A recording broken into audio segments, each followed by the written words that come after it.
खैर, कोहरा तो देर सवेर छंट ही जाएगा, लेकिन राजस्थान में सरकारी मुलाजमों की सैलरी पर लगा ग्रहण कब हटेगा? सवाल इसलिए क्योंकि स्टेट ट्रांसपोर्ट के कर्मचारियों को 2-3 महीने तक सैलरी नहीं मिली। अटकी क्यों हुई है राजस्थान रोडवेज के रिटायर्ड कर्मचारियों की पेंशन भी? मसला 30,000 परिवारों की रोजी रोटी का है। बिना तनख्वाह घरों का चूल्हा ठंडा पड़ा हुआ है और ये परिवार क्या क्या दिक्कतें झेल रहे हैं, आज भजनलाल सरकार को रोडवेज कर्मचारियों का ये दर्द दिखाना है और इसका निदान भी करवाना है।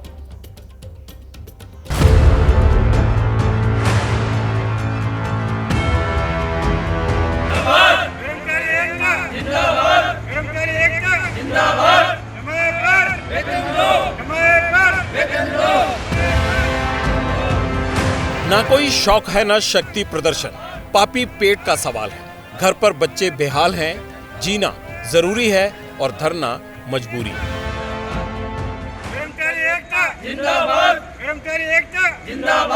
सिस्टम की नजर में ये बेजा बवाल हो सकता है। ठंड के मौसम में हीटर वाले रूम में बैठे बाबू इसे नाटक नौटंकी कह सकते हैं, लेकिन साहब प्रदर्शन पर उतरे राजस्थान रोडवेज के कर्मचारियों से पूछिए क्या गुजरती है जब महीनों तनख्वाह नहीं मिलती। घर कैसे चलता है, बच्चों की फीस कैसे जाती है, बूढ़े माँ बाप की दवाई कहां से आती है। ये अहमद खान है, 32 बरस से रोडवेज की बस चला रहे हैं, पक्के मुलाजिम हैं, लेकिन इनकी जिंदगी की गाड़ी हिचकोले क्यों खा रही है? ऐसी स्थिति जो अभी आई है हमारे रोडवेज में कभी हमने नहीं देखी। हम जब मेरा अपॉइंटमेंट अजमेर का है, 1992 में मैं अजमेर डिपो से ज्वाइन किया था, तो उस टाइम हमको 1 महीने में 3 सैलरी मिलती थी। मतलब जैसे ओटी आ गया, जीएच आ गया, इंटेंसिव आ गया, तो बहुत अच्छा खाता था हमारा। लेकिन अब जो स्थिति बन रही है 2-3 साल से, हमें 3-3 महीने की तनख्वाह नहीं मिल रही है। बच्चे पालने की मुसीबत हो गई है। दूध वाला आता है पैसे लाओ, नहीं भैया तनख्वाह नहीं आई। सामान वाला कहता है पैसे लाओ, तनख्वाह हम देंगे कहाँ से? 1 महीना सैलरी ना आए तो बड़े बड़ों का बजट बिगड़ जाता है। अहमद तो अदने से मुलाजिम है। दर्द अहमद का नहीं, बुढ़ापे में सरकारी दफ्तरों के चक्कर काटते ये हैं देवीलाल टांक और मोहनलाल तेली। दोनों ने करीब 40 साल तक रोडवेज की सेवा की। सेवानिवृत्त है, बुढ़ापे में पेंशन के लिए दफ्तर दफ्तर भटक रहे हैं। पूछने वाला कोई नहीं है। समस्या तो बहुत सारी है, अपन कर क्या सकते हैं, अब किसको कहना साहब, जब मिलती है तब लेते हैं, अब क्या करें बोलो। बाकी कई समस्या है, अब कोई दूसरी जगह काम करने से करे, अब खर्चा नहीं निकलता वगैरह, अपन क्या करें, बच्चों के फीस वगैरह छोटा मोटा कई समस्या है। रिटायर होने के बाद में हमारे अर्न का कोई साधन है नहीं, विकल्प नहीं। हम केवल ये चीजें मिलने के बाद ही हम सारी परिवार की मतलब सारी वो मैनेज करके चलते हैं। वक्त और लापरवाह व्यवस्था के कोलू में उदयपुर के अहमद, देवीलाल और मोहन तेली ही नहीं पिस रहे। जोधपुर चले आइए, बस स्टैंड पर बैनर पोस्टर के साथ विरोध का सुर बुलंद है। यहाँ भी 3 महीने से रोडवेज कर्मचारियों की सैलरी नहीं आई। इनसे मिलिए, ये श्याम सुंदर हैं, जोधपुर डिपो में कैशियर हैं। इन्हें कितने दिनों से पगार नहीं मिली और घर की क्या हालत है, दाल आटे की व्यवस्था कैसे होती है, ये खुद ही बताएंगे।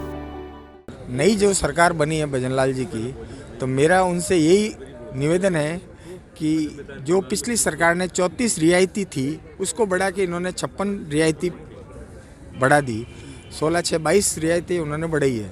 तो आम पब्लिक को सुविधा देने के लिए ना तो हमारे पास संसाधन है, तो अगर हमारे संसाधन बढ़ेंगे तो निगम की आय भी बढ़ेगी और हमारे को सैलरी भी टाइम पे मिलेगी। कुछ दिन इंतजार में कट गए, कुछ आरजू में न कट जाएं, इसीलिए सबकी नई नवेली भजनलाल की सरकार से एक ही फरियाद है, साहब कुछ कीजिए, सैलरी दीजिए और पेंशनरों की पेंशन चुकता कीजिए। ये सरकार से मांग करता है कि हमें या तो ट्रेजरी से सैलरी दिलवाए या हमें राज्य कर्मचारी का दर्जा दिलवाए। हमारी स्थिति बहुत खराब है, टाइम पर किस्त भर नहीं सके और हमारी वो आर्थिक स्थिति बहुत खराब हो गई है। रोडवेज के चक्कर में काम करते हैं 24 घंटे, नहीं वेतन मिल रहा है, नहीं कर्मचारी मिल रहे हैं। किससे बड़े हैं सीएम साहब, सुनिए, समझिए और मजबूरी का पैमाना मापिए, फिर कहिए क्या इन्हें हक हलाल की कमाई नहीं मिलनी चाहिए। ये प्रमोद हैं, 70 बरस की उम्र है, बोलते हैं तो जुबान लड़खड़ाती है। बहुत ही अभी स्थिति काफ़ी ख़राब है रोडेज की, हो सके तो इसको एक बार सुधार में लाके टाइम सर वेतन मिले और पेंशन मिले, यही मेरी इच्छा। 40 बरस रोडवेज की नौकरी की, रिटायर क्या हुए, ना पेंशन मिल रही है और ना ही मिलने की उम्मीद दिख रही है। पेंशन नहीं मिल रही है, उधर क्या करें सर, 60 साल के बाद भी कोशिश यही करते हैं कहीं नौकरी लग जाए और 10,000 12,000 मिले, वो काम में लगे और घर खर्च निकाल सकूं।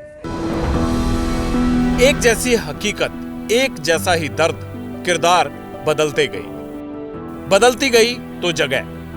हम पड़ताल करते हुए राजस्थान के जैसलमेर पहुंचे। जैसलमेर डिपो के वर्कशॉप में बस के नट बोल्ट टाइट करते ये सवाई सिंह हैं। मंजे हुए मैकेनिक हैं। बस का पहिया ढीला है, ठीक वैसे ही जैसे सिस्टम। बिगड़ा टायर तो बना दिया, इनकी बिगड़ी कब बनेगी, अब पूछने का हक तो रखते ही है ना। से लगा कि शाम तक यहाँ पे काम करते हैं, फिर भी तनख्वाह का कोई पता नहीं पिछले 2 महीने से। और बच्चों की स्कूलें वगैरह फीसें वगैरह भरने के, घर खर्च चलाने में बहुत समस्या आती है। ये तनख्वाह टाइम टू टाइम 1 तारीख को दूसरे डिपार्टमेंट में दी जाती है, जैसे हमारे को भी दी जाए। कमोवेश राजस्थान रोडवेज के हर कर्मचारी की यही व्यथा है, यही कथा है। किसी को 3 महीने से तनख्वाह नहीं मिली, कोई पेंशन के लिए भटक रहा है और किसी के बीवी बच्चों के भूखे मरने की नौबत आ गई है। पाई पाई को मोहताज हैं, फिर भी जज्बा देखिए। खामोशी से काम पर आते हैं, 24 घंटे अपना फर्ज निभाते हैं, स्टीयरिंग थामते हैं, बिना वेतन बस चलाते हैं, मुसाफिरों को मंजिल तक पहुंचाते हैं। लाचारी झलकी, एबीपी न्यूज की टीम सामने दिखी। बस चलाते चलाते ड्राइवर ने पूछा, साहब सैलरी कब आएगी? सैलरी को 3 महीने हो गए हैं, कब आने की उम्मीद है, पूछ रहा हूँ आपसे।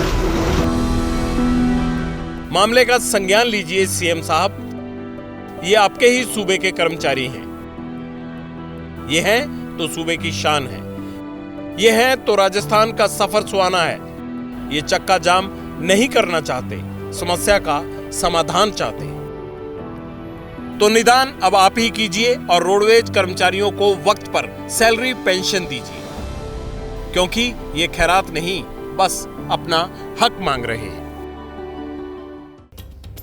अच्छा, दिक्कत है कहां? क्यों मुलाजमों को तनख्वाह नहीं मिल रही? क्या राजस्थान रोडवेज घाटे में है या फिर गलत नीतियों की मार झेल रही है? पेच कहां है, अब ये बताता हूं मैं आपको। राजस्थान रोडवेज में करीब 13,800 कर्मचारी हैं। इनमें से 5,577 ड्राइवर हैं, 5,800 कंडक्टर हैं, करीब 3,000 अन्य कर्मचारी हैं, जैसे हेल्पर, मैकेनिक वगैरह होते हैं साथ में। 8,000 कर्मचारियों के पद अब भी खाली पड़े हुए हैं वहां पर। 10,000 के करीब पेंशनर हैं जो अपनी नौकरी करके रिटायर हो चुके हैं, पेंशन लेते हैं। रिटायर्ड और मौजूदा कर्मियों की संख्या 30,000 के करीब है। लेकिन कुछ गलत नीतियां कैसे रोडवेज पर भारी पड़ी। राजस्थान रोडवेज में करीब 3,700 बसें हैं जो 52 डिपोओं से ऑपरेट होती हैं। 1,000 बसें करीब खटारा है। राजस्थान रोडवेज करीब 3,500 करोड़ के घाटे में चल रही है। रोडवेज का रोजाना का खर्चा 7 करोड़ है और आमदनी कितनी है? 4.5 करोड़ रुपए। देख लीजिए कितना फर्क है, 3.5-4 करोड़ रुपए का फर्क है। रोडवेज को रोजाना 3 करोड़ का घाटा मोटा मोटी तौर पर होता ही है। एक और बात, 50 कैटेगरी ऐसी हैं कम से कम जिनको रोडवेज में मुफ्त या रियायती सफर का लाभ मिलता है। महिलाओं को किराए में 50% तक की छूट है और नेताओं के लिए तो सफर एकदम फ्री रहता है, उनका तो हक है फ्री में यात्रा करना।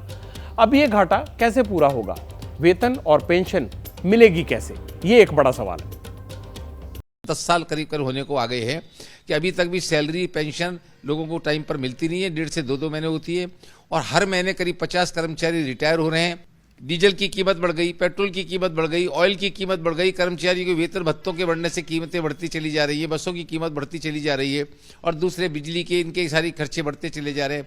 तो उस तुलना के अंदर जितनी सब्सिडी मिलनी चाहिए वो सब्सिडी हमको मिल नहीं रही है। अब तक 1 वर्ष का सेवानिवृत्त कर्मचारियों का परिलाभ के भुगतान बकाया है। कई डिपो में 2-2 माह की वेतन एवं पेंशन बकाया है। माननीय मुख्यमंत्री जी के निर्देश के पश्चात वह 16 सूत्रीय सुझाव पत्र जो 100 दिन की कार्य योजना सरकार की उसमें शामिल करने के लिए माननीय उप मुख्यमंत्री एवं परिवहन मंत्री श्री डॉक्टर प्रेमचंद जी बैरवा जी को हमने सौंपा है आज वर्तमान में जो रोडवेज की स्थिति है बहुत दयनीय है।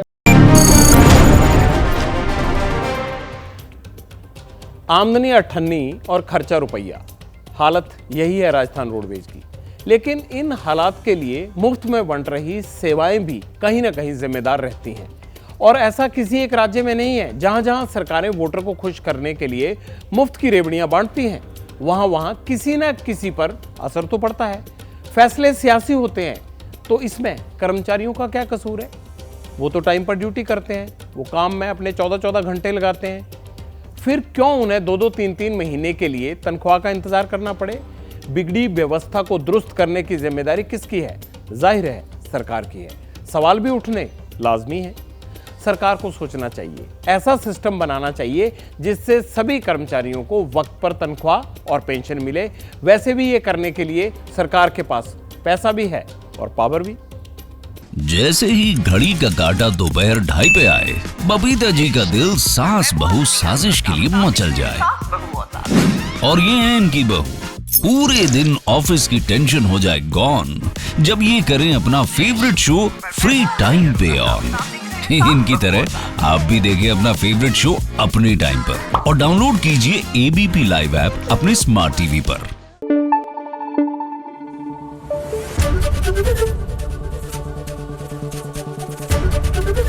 एबीपी न्यूज आपको रखे आगे।